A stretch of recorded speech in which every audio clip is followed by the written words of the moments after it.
Baik, kita teruskan. Kita masih dalam pelajaran hadis. Kitabul Buyu, ya, nak ikutkan Kitabul Buyu ni kitab ya, jual beli, ya.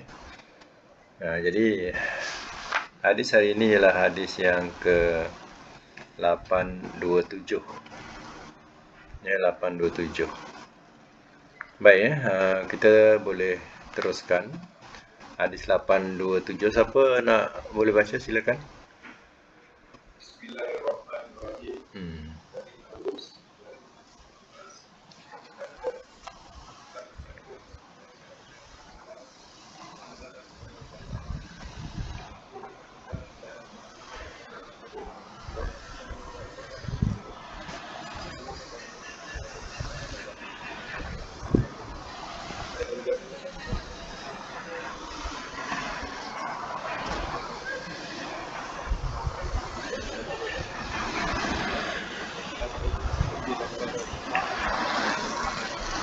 Baik, catatkan ya, 827 hadis sah.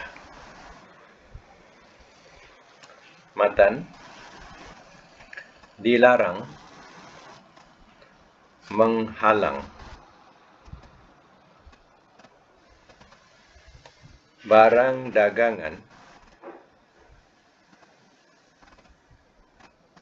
di luar kota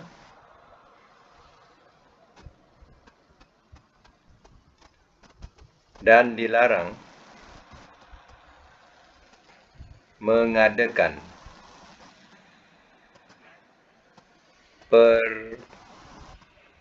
perantara. Bracket lain bahasa pakatan.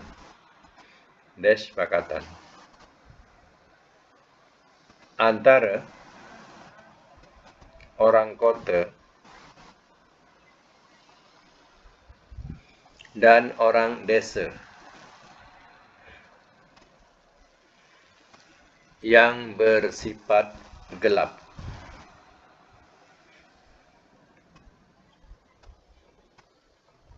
Hukum haram.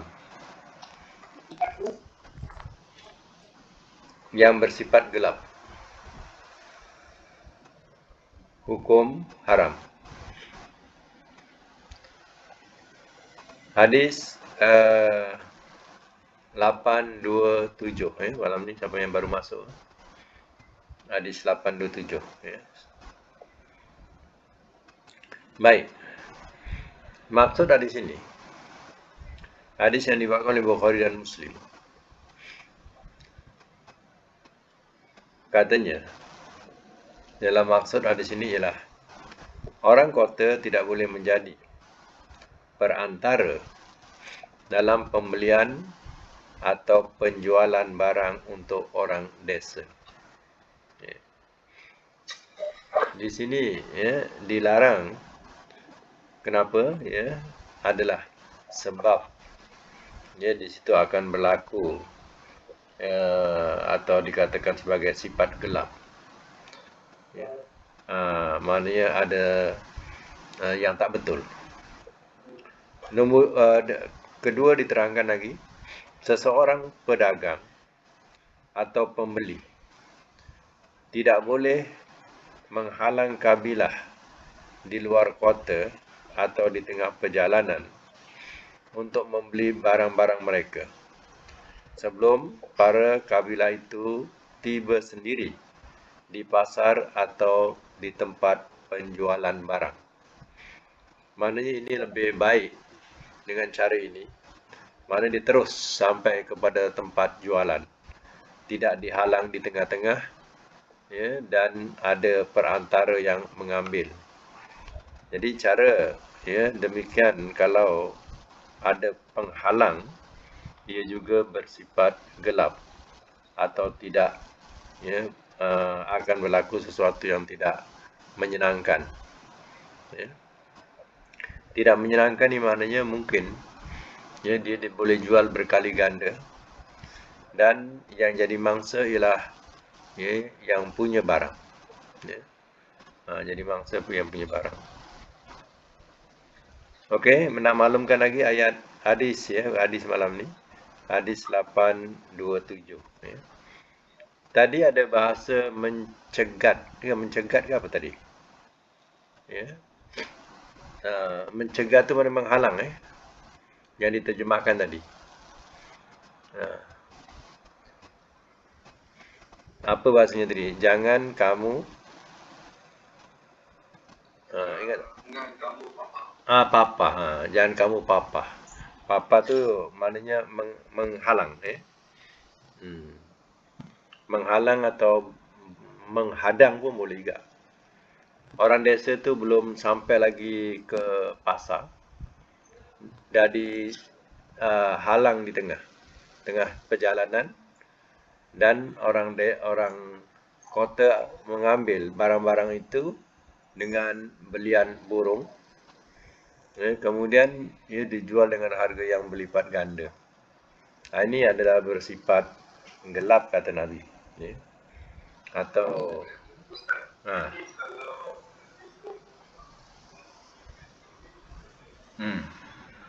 Ha.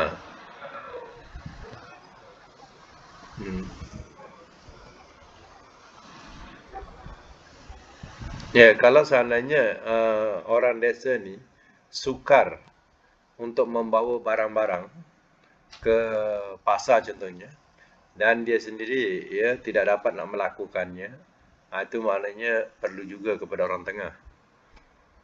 Contoh macam farmer kan, farmer dia ambil daripada pekebun kecil, terus dijual langsung. Itu salah satu yang cara yang baik lah, macam tu. Baik hadis 828. Siapa nak baca? 828.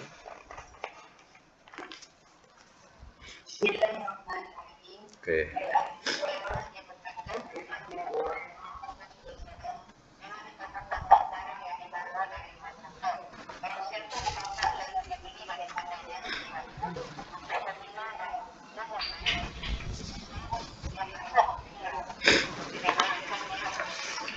Ya, jadi bahasa papa tu maknanya tadi menghadang, menghalang orang desa sampai ke pasar. Dia tak boleh nak jual. Terus ke pasar. Dihalang di tengah jalan. Bukan dihalang tu dirompak tak. Dihalang tu maknanya dibeli secara habislah burung. Macam tu. Bukan dirompak Dan orang desa tak tahu harga apa pun yang ada di pasar ni. Itu maksudnya. Baik, 828 828 catatkan. 88. Tadi 8 apa? 87 ni 828. 828 hadis sah. Matan dia, orang desa yang dihalang, lalu barangnya dibeli. Dihalang, lalu barangnya dibeli.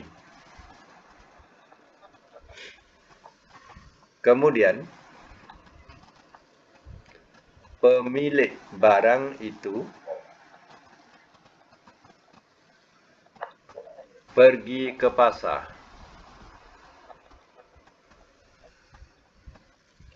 Ternyata di pasar lebih mahal daripada penjualannya,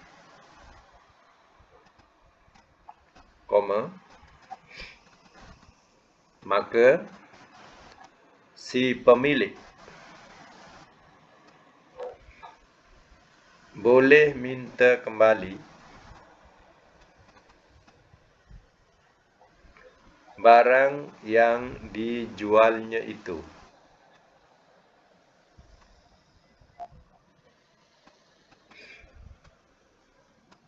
Hukum sebagai satu ketentuan.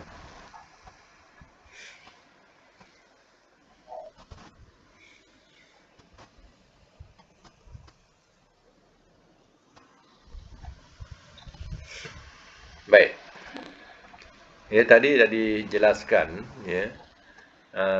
Lebih kurang macam yang hadis ya 827 juga.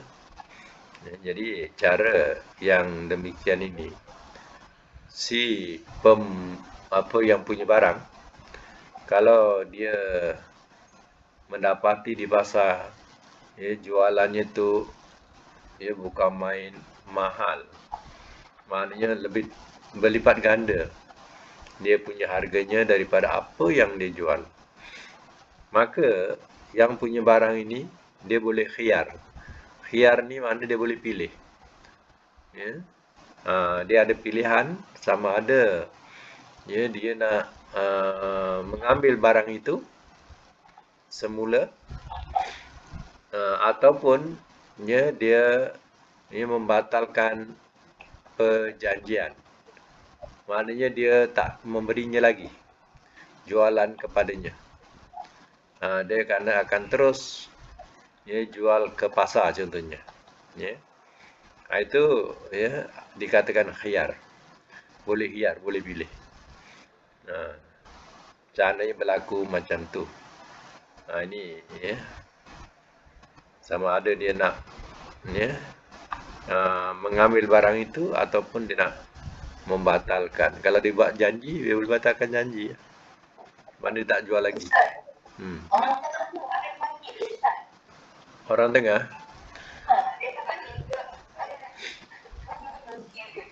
Mungkin mana bagi tu dia bayarlah balik. Pembeli tu kena bayar balik lah. Kena macam tu lah. Maknanya kalau masing-masing orang Islam yang faham tentang hukum ni, mana dia ada hak. Ya, hak ya yang membeli hak mengambil, yang yang punya barang boleh ada hak mengambil, yang membeli boleh memulangkan. Macam tu. Ini mana khiyar, dia boleh pilih. Okey, hadis 829 siapa nak sambung? 829.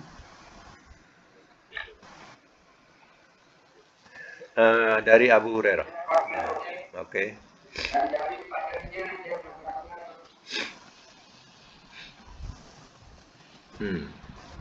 Betul, terus? 829 ya.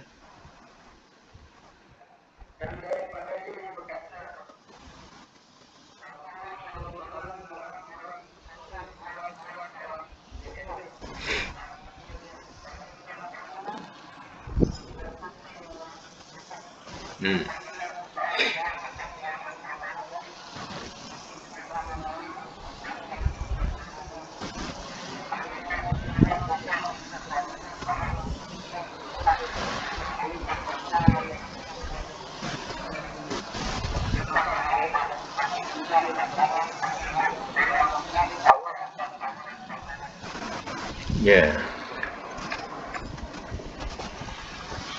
Jadi ya hadis yang ke-829 catatkan hadis sah. Matan dilarang orang Islam menawar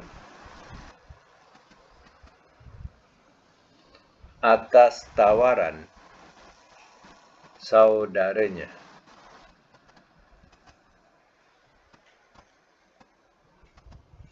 Hukum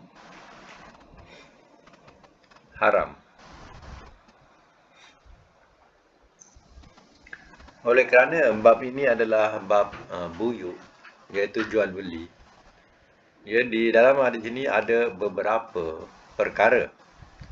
Tapi kita ambil dalam segi matan tadi, hanya yang berkaitan dengan jual beli, iaitu tawar menawar. Ya. Tapi saya terangkan lagi lah yang lain nanti. Ya, tawar menawar ni maknanya kalau seseorang sedang tawar menawar, ya kita tak boleh potong trip ya.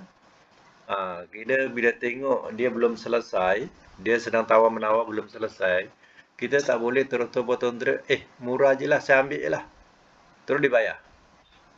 Padahal orang ni sedang tawar menawar. Ya, kita pula betul-betul terus beli.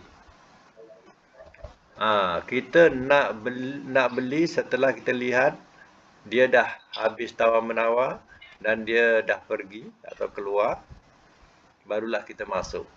Kalau kita rasa harga yang kita tengok tu murah bagi kita dan kita tak adalah lagi nak tawar menawar. Sebabnya tadi yang orang tawar menawar pun tak dapat lagi nak dikurang, tak dapat lagi nak dikurangkan. Jadi kita terus beli contohnya. Jadi ingat, itu adalah satu kesalahan.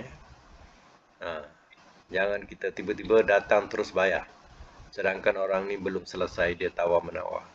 Ini hukum dosa. Sebab di situ ada kita menyakiti saudara kita. Ada satu kesalahan, kita menyakiti saudara kita. Baik, dalam hadis ini ada beberapa pelajaran yang boleh diambil untuk diulang kaji balik. Pertama, orang kota tidak boleh menjadi perantara dalam melakukan jual beli untuk kepentingan orang desa. Maknanya biasa hal macam ini boleh berlaku banyak penipuan dan orang desa banyak teraniaya. Orang desa yang punya barang boleh teraniaya dengan harga yang begitu sikit diberi, sedangkan di kota tu rupanya harga bukan main tinggi dan melambung, kita tidak tahu. Jadi yang kedua ni diterangkan katanya tidak boleh menjual, mempropaganda pada calon pembelinya mengenai harga yang dijual, sehingga membuat pembeli tertipu, atau bahasanya apa, membujuk, wala tanah jasu, najas. Maknanya kita membujuk dengan memuji-muji barang itu bagus, tapi hakikatnya barang itu tak bagus. Jadi si pembeli pun tertipu. Jadi ini adalah satu dosa. Jadi hukumnya juga adalah haram. Lagi yang dalam hadis ini iaitu tawar menawar tadi saya dah terangkan. Kemudian lagi iaitu seorang tidak boleh meminang perempuan yang sedang dipinang oleh orang lain. Mana kalau seorang yang sudah dipinang, mana kita tak boleh potong pinangan orang lain, sehingga benar-benar orang itu sudah melepaskan tali ikatan pertunangan. Jadi kita tidak boleh potong. Nanti mungkin akan jadi satu perkelahian, mungkin akan jadi pembunuhan. Maklumlah, dengki manusia, marah manusia kadang tidak dapat nak dihalang. Boleh berlaku sampai membunuh pun boleh. Jadi sebab itu hendaklah diketahui hukum ini. Kalau dia dah betul-betul putuskan pertunangan sahih, bolehlah datang meminang. Itu maknanya. Lagi yang satu lagi ada diterangkan katanya berkaitan seorang isteri, bila suami mempunyai isteri lain, maka dia tidak diperkenankan untuk menyuruh suaminya menceraikan madunya. Ini satu perbuatan yang haram. Maknanya isteri baru tadi dia menyuruh suaminya ceraikan isteri tuanya contohnya. Jadi ini hukumnya haram. Ini dalam Islam. Jadi perkara-perkara ini tercatat dalam satu hadis. Tapi matan yang kita ambil tadi ialah berkaitan dengan jual beli, iaitu tawar menawar. Okey.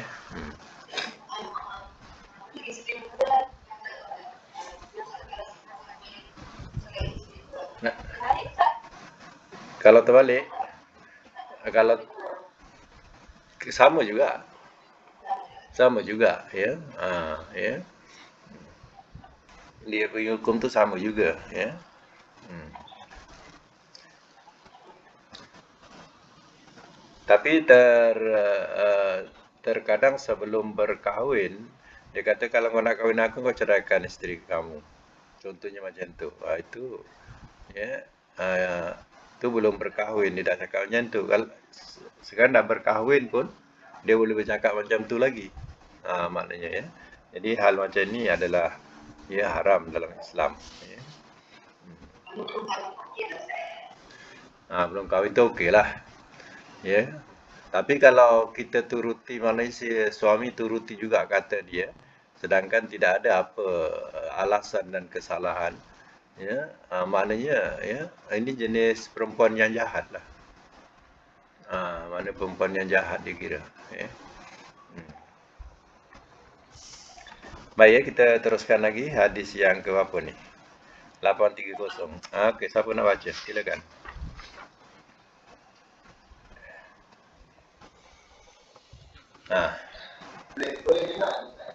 Siapa tu? Ustaz? Boleh, boleh. Boleh. Okey.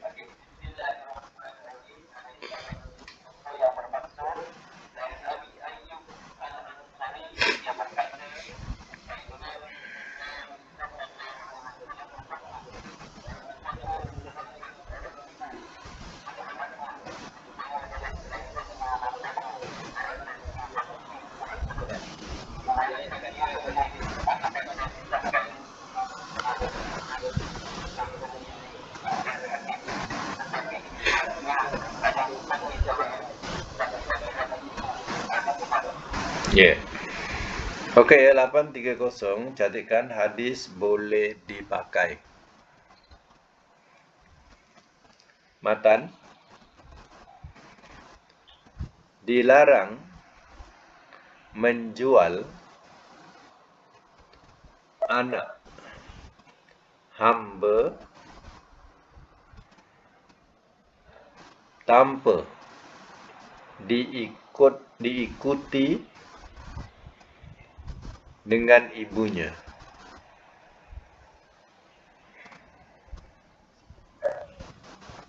Hukum tidak sah.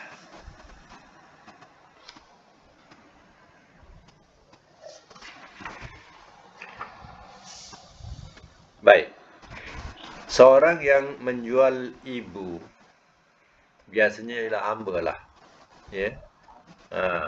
Sehingga ia terpisah dan anaknya atau menjual anaknya macam tu jugalah. Menjual anaknya pisahkan dengan ibu, menjual ibu pisahkan dengan anaknya. Sehinggalah terpisah ibunya adalah perbuatan terlarang. Hal ini biasanya berjalan pada saat perhambaan pada zaman jahiliah. Tetapi secara hukum hadis ini berlaku sampai sekarang, iaitu tidak boleh seseorang memisahkan anak dari ibunya atau ibu dari anaknya secara paksa tanpa suatu alasan yang kuat dan dapat alasan yang kuat yang dapat dibenarkan oleh agama. Misalnya, ibu seorang durhaka dipisahkan dari anaknya yang akhlaknya baik kerana khawatir anaknya akan dipengaruhi oleh akhlak ibunya yang rosak. Macam ni boleh. Ya, kita pisahkan anak dengan ibu tadi, boleh. Ya, kerana nak menjaga akhlak si anak itu. Sebab ibunya memang tidak berakhlak baik. Macam-macam tu boleh. Ya. Kalau tidak ada alasan kukuh, hukumnya haram. Ya. Baik ya, sambung. 831. Siapa nak baca? 831.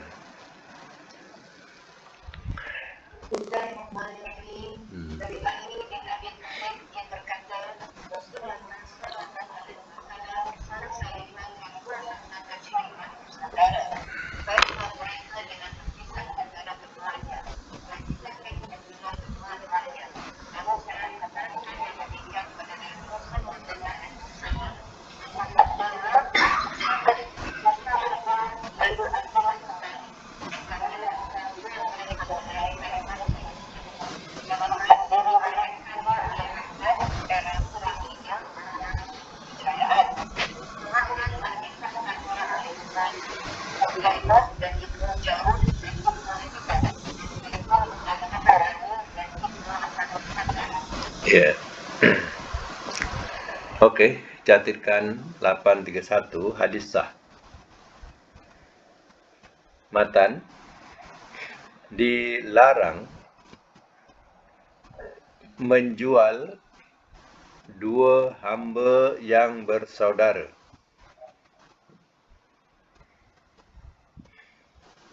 dengan dipisah-pisahkan.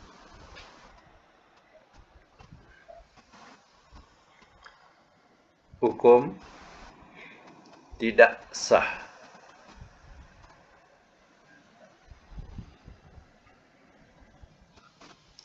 Jadi contoh, dia ni adik-beradik, A dan B, adik-beradik. Si A, ia dijual lain, si B dijual kepada orang lain. Maka keduanya sudah terpisah. Ya. Hukum yang sebegini, penjualan ini tidak sah. Jadi dia sudah melibatkan sesuatu yang boleh mengganggu jiwa si kanak-kanak ini. Sebab itu, kalau nak jual boleh dua-dua kepada satu orang, tanpa dipisahkan. Kalau si A jual pada orang lain, B jual pada orang lain, ini yang dimaksudkan dalam hadis ini. Tengoklah ceritanya bahawa Rasul sendiri suruh mereka susul. Susul ni mana? Susul balik. Macam tu. Susul balik dan jangan kau pisahkan dia. Mana suruh ambil balik lah. Hamba yang hamba dua saudara ni suruh ambil balik. Kalau nak jual sekali. Macam tu. Baik, rasa faham. Kemudian kita sambung 832. Siapa nak baca? Okey.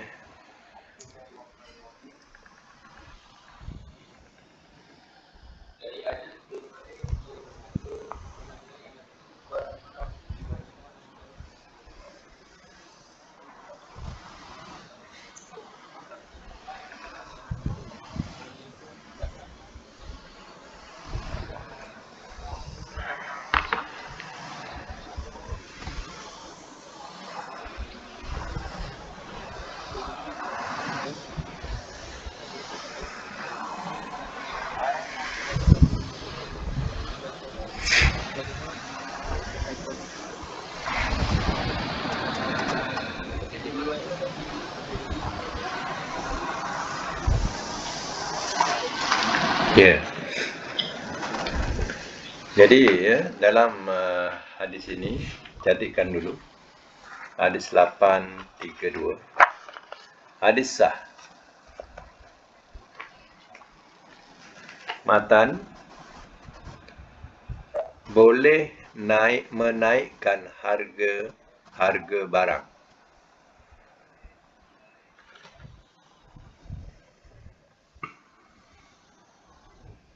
Boleh menaikkan harga barang. Hukum mubah.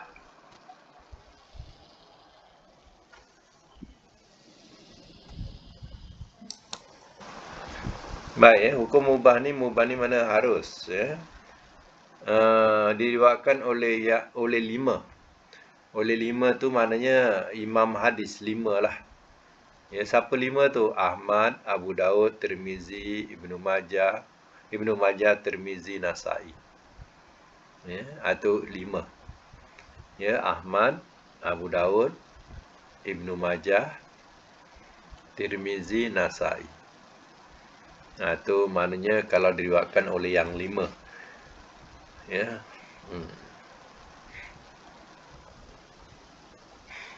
Itu saya katakan bahawa kitab Bulughul Maram ni, susunan dia adalah ambilan daripada 7 buah kitab atau lebih. 7 buah kitab tu maknanya siapa? Ahmad, Bukhari, Muslim, Abu Daud, Tirmizi, Nasa'i, Ibnu Majah. Maknanya tiap-tiap kitab itu dibuka dan kalau hadisnya sama, masing-masing ada meriwayatkan, 5 orang ni telah meriwayatkan, maka ditulislah riwayat yang 5. Kalau seandainya 7 imam ni meriwayatkan hadis yang sama, maka ditulislah riwayat yang imam yang 7 atau rawahus sab'ah, telah meriwayatkan oleh imam yang 7. Jadi seolah-olah ya kita belajar Kitabul Maram ni seolah kita telah membuka 7 kitab hadis besar. Tu kalau nak faham tu. Ya. Kalau kita buka Bukhari saja, contoh kita beli hadis Sahih Muslim. Semuanya adalah Sahih Muslim saja, seorang saja. Seorang saja. Tu, ya. Tapi Bulughul Maram ini ya seolah-olah kita telah membuka 7 kitab hadis besar. Sebab itu disebut ada riwayat imam yang 3, imam yang 4, imam yang 5, imam 6, sehinggalah imam yang 7. Imam 7 tu maknanya semua telah meriwayatkan hadis ini. Jadi kita dah buka 7 hadis, 7 kitab hadis mengatakan ya, perkataan yang sama. Kan hebat. Itulah ya kitab Bulughul Maram yang kita baca ni. Okey ya, kita catatkan tadi hadis 832 ni hadis sah. Ya, matan boleh menaikkan harga barang, hukum mubah. Inilah dalil ulama-ulama kita ya berpegang bahawa harga di pasar kalau naik ya kita tak boleh buat apa. Sebabnya apa? Ya, orang yang penjual ni dia bergantung kepada ya pembekal. Kalau pembekal dia dah meletakkan harga RM10 contohnya, ya, ikan kembung contohnya RM10 contohnya, dia dapat RM10, dia jual RM12. Apakah kita nak kata dia mahal? Ya, jadi bukan salah penjual. Dia dapat bahan tu, pembekal daripada pembekal dah RM10. Dia hanya untung RM2 saja. Jadi hal-hal yang kerajaan boleh tetapkan harga, macam makanan-makanan ya yang asas kehidupan, macam beras, ya, itu dia boleh tetapkan harga. Ya. Kalau tak nanti ramai rakyat tak makan. Kalau seandainya beras ni ya melambung tinggi, sesuka hati dia nak naikkan, ni habislah nanti. Tapi macam sayur ke apa, ya tak boleh nak dikawal sebab kadang ada masa ya pembekal tu meletakkan harga demikian, pembeli terpaksa menaikkan sikit. Itu tak dapat nak dinafikan. Itu sebab berlaku zaman Nabi. Sebab itu Nabi kata, jangan sampai orang tuduh aku ni zalim besok. Sebab yang ya menaikkan harga katanya ialah Allah. Allah yang menggenggam, yang membentangkan, yang memberi rezeki, kata Nabi. Ya. Sebab itu Nabi, orang mengadu kepada Nabi supaya menyekat, tak boleh. Ini dah hadis atau keterangan ulama-ulama kita pegang. Sebab itu macam kerajaan kita ada meletakkan harga-harga tetap yang terkawal. Itu maknanya memang keperluan kepada rakyat yang macam tu. Keperluan rakyat harian. Dia kalau tak dikawal habis nanti. Rakyat ramai tak makan nanti. Ya. Mana yang susah nanti ramai tak makan. Tapi harga yang tidak dikawal, itu memang bergantung pada itu saya katakan tadi. Ya, penjual-penjual di pasar ni bergantung kepada yang dia dapat daripada pembekal. Dulu kan ikan kembung melambung sampai ya begitu tinggi. Ya. Jadi ikan kembung saja untuk makan kucing. Kalau orang beli untuk makan kucing kadang, ya, bukan untuk makan pun. Ya, tapi harga dah melambung. Ya. Sampai RM20 contohnya. Tapi bila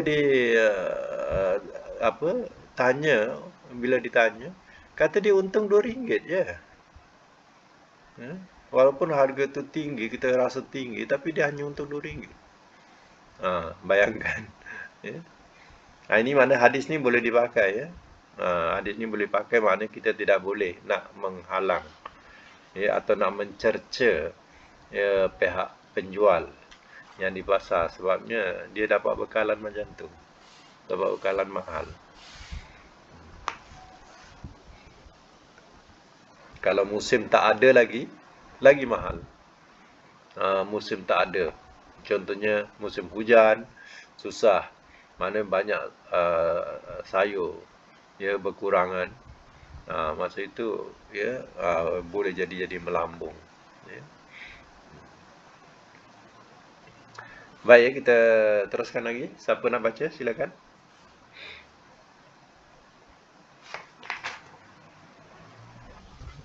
Silakan.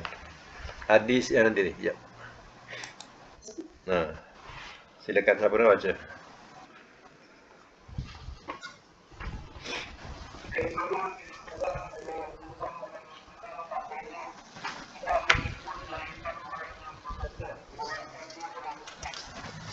Ya. 833 catatkan. Hadis sah. Matan dilarang menimbun bahan penghidupan manusia. Hukum haram.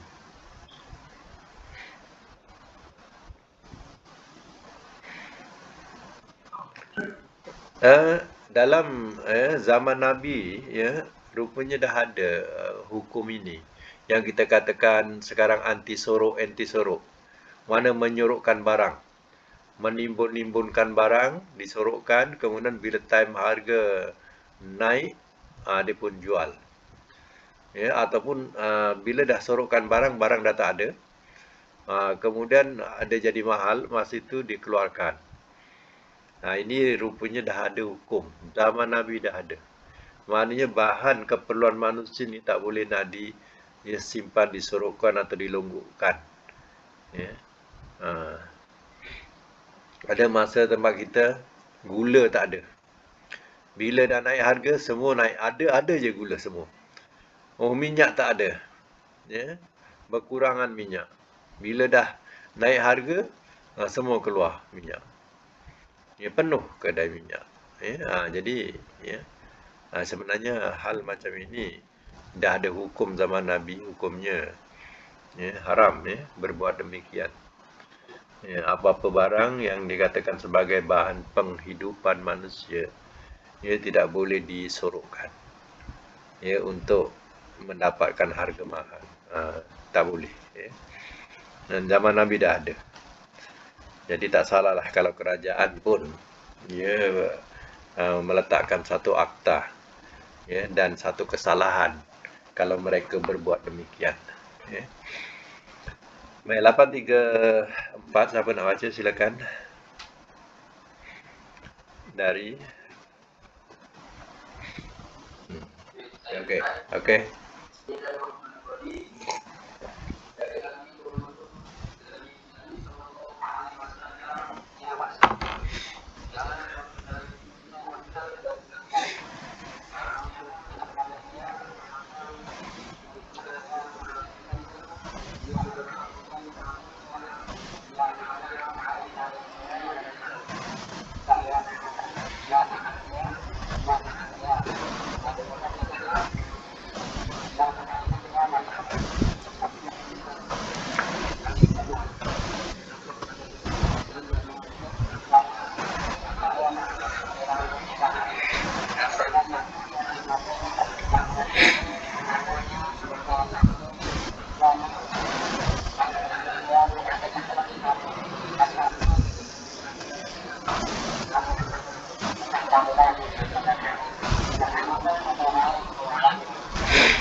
Satu sok ni maknanya satu gantang.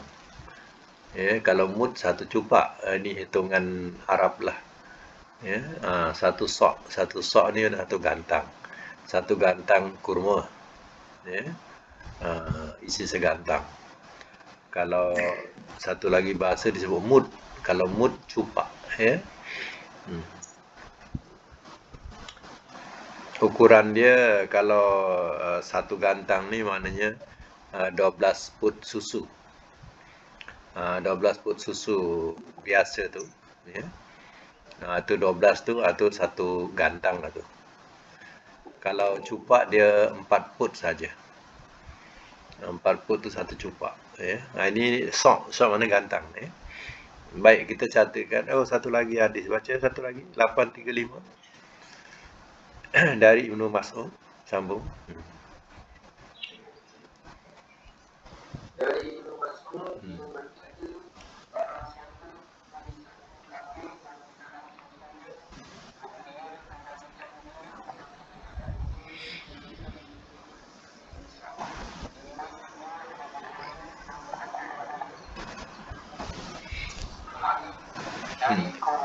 Ya. Catatkan ya, 834 dengan 835 hadis sah. Matan, orang yang telah membeli, orang yang telah membeli binatang ternak yang susunya dikumpulkan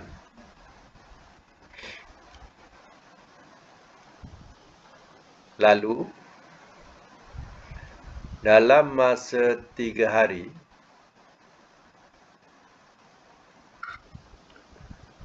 ia merasa kecewa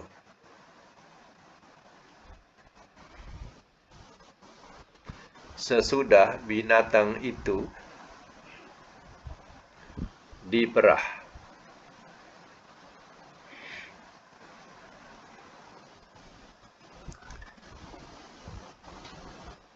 Boleh ia kembalikan binatang itu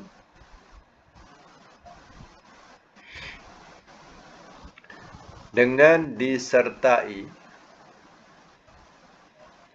satu sok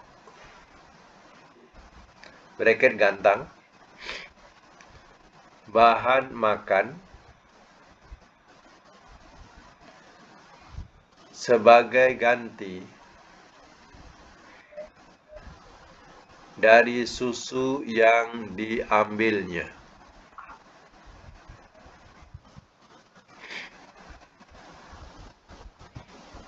Hukum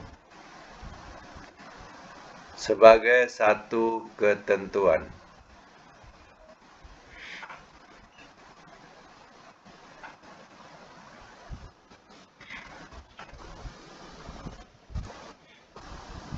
Ya, baik ya.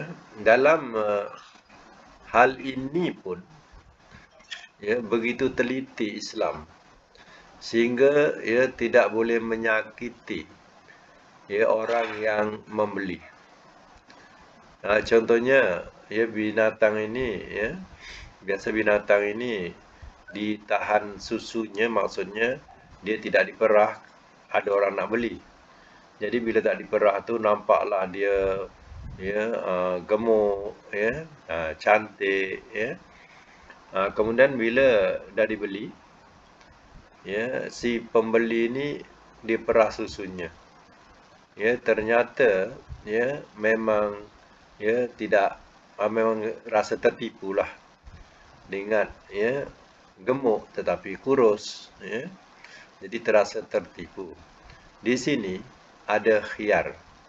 Kalau misalnya kata dia tak senang dengan apa yang dia telah terima, dia boleh pulangkan.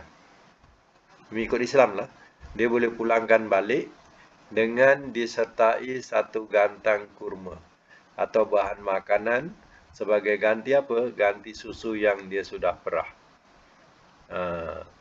Jadi ya, cara ini pun dianggap sebagai ya tertipu. Pembeli itu tertipu. Ya. Kalau si penjual cakap ya macam ni, contohnya, ini dia punya susu ni sebenarnya dah 3 hari tak diperah ni, ya. Jadi nampaklah dia cantik, ya. Jadi kalau dah diperah tu nampaklah tak ada macam ni. Bagi tahu awal contohnya. Bagi tahu awal. Okey. tak ada salahnya.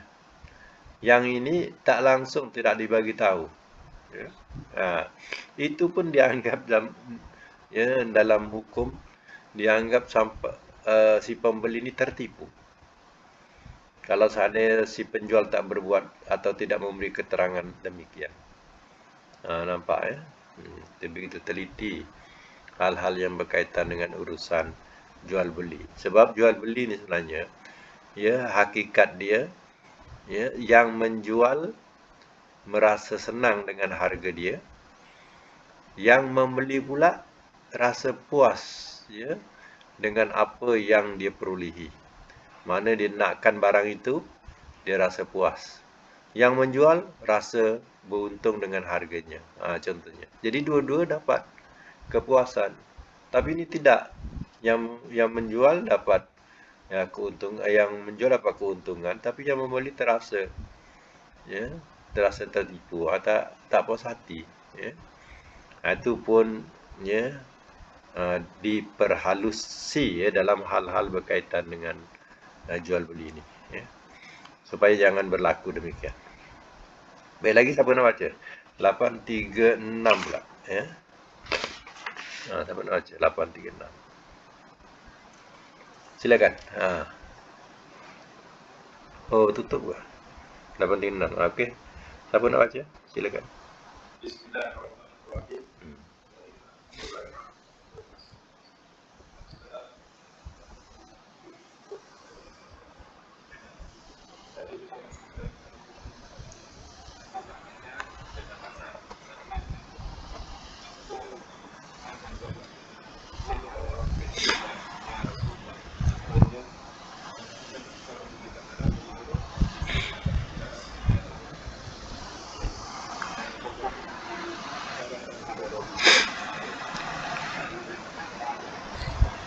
Ya. Baik, catatkan ya. 836. Hadis sah. Matan. Dilarang menyembunyikan sesuatu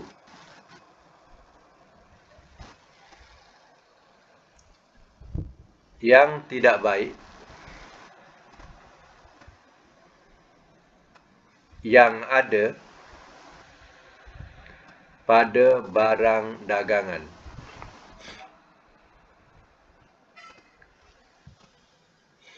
Hukum haram.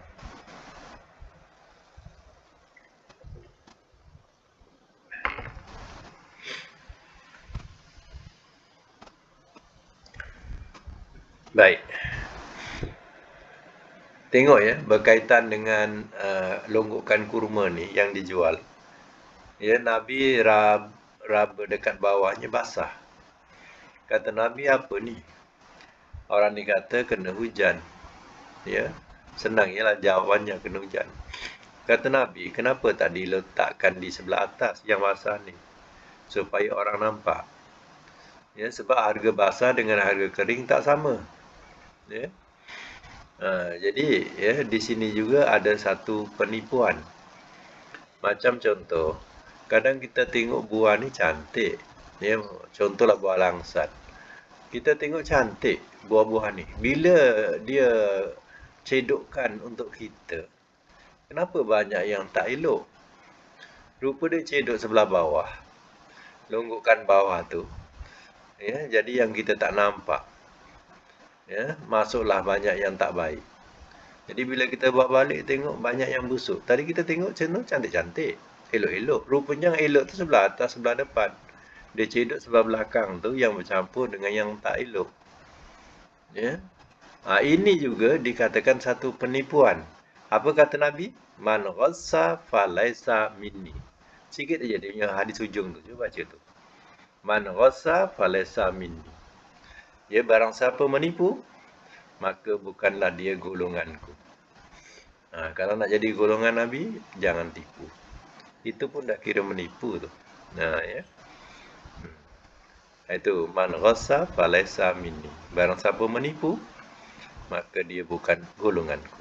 Ya. Baik ya, untuk pelajaran hadis sampai situ dulu. InsyaAllah akan datang kita boleh sambung lagi. Rasa sekali lagi boleh habis kot ya. Kita punya kuliah hadis ya. Jadi sampai situ insyaAllah kita akan sambung lagi akan datang.